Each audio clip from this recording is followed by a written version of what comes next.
Isa sa ipinagmamalaki ng Aklan ay ang isla ng Boracay. Kilala ito sa powdery white sand at nagtataasang palm trees. Pero hindi tayo dumayo rito para mag-chill at mag-relax, kundi para i-challenge ang ating katawan sa isang triathlon event. At matinding mukbang. 36 hours bago ang isang karera, ang mga triathlete ay kumakain ng maraming carbohydrates or carbo loading kung tawagin namin. Kasi alam naman natin na yung carbohydrates, ito yung nagbibigay sa atin ng energy.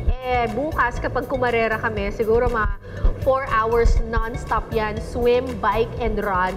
Hindi naman kami kakain sa kalagitnaan ng karera. So kung ano man yung nakastore sa yung carbohydrates na magbibigay sa'yo ng energy, kailangan kinain mo na siya the past 36 hours. So, eto ngayon, dito sa aming hotel, naghanda si Chef Paul. Hi, Chef Paul!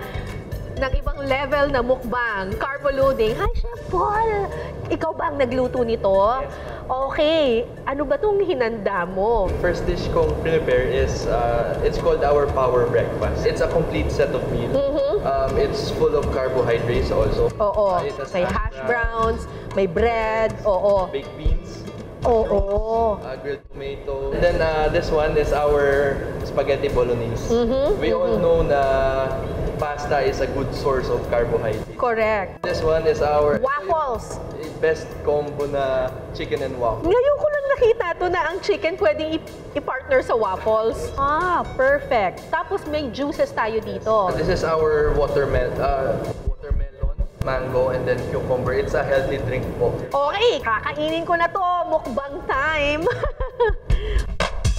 Ang carbo loading ay isang strategy ng mga atleta para mag-imbak ng glycogen o energy storage sa ating katawan. Para ma-achieve ito bago ang karera, kailangan kumain ng maraming pagkain na mataas sa carbohydrates ang mga atleta. Ang hirap pala ng trabaho ng mga nagmumukbang. Hindi mo alam kung anong uunahin mo. Ito yung kanilang spaghetti bolognese.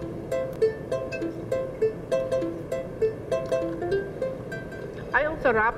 Ang sarap nito. Saktong-sakto yung pagkakaluto ng pasta al dente. Sarap.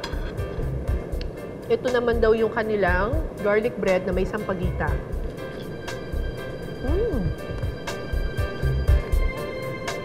Panalo. Sarap. Pagkatapos magmukbang, ready na akong sumabak sa Boracay Super Triathlon.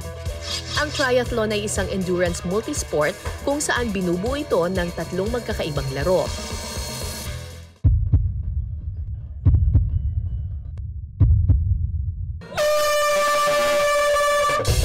Nagsisimula ang karera sa swimming o paglangoy.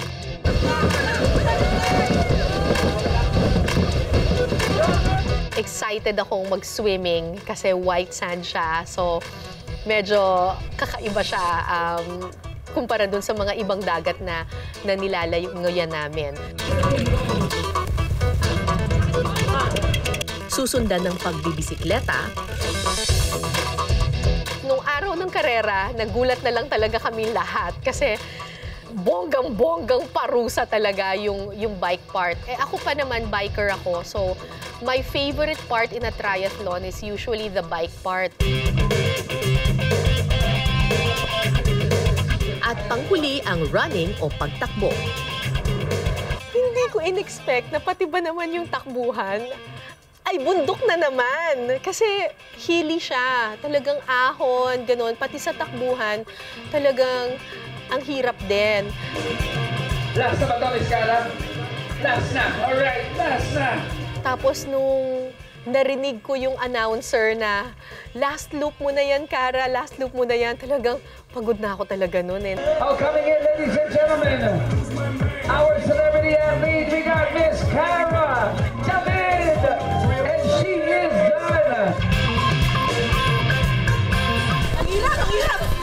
Sobrang hirap! Naubos lahat ng kinarbo loading ko! And our number 1, 2 hours, 35 minutes and 32 seconds from Team Tri-Kings, our celebrity athlete, Miss Cara David. They announced that I was first place in my age category na 50 to 59.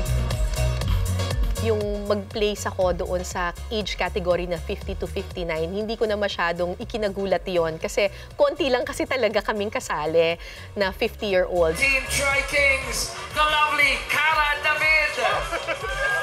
Miss Cara, you get second overall. Pauwi na sana ako kasi akala ko tapos na eh.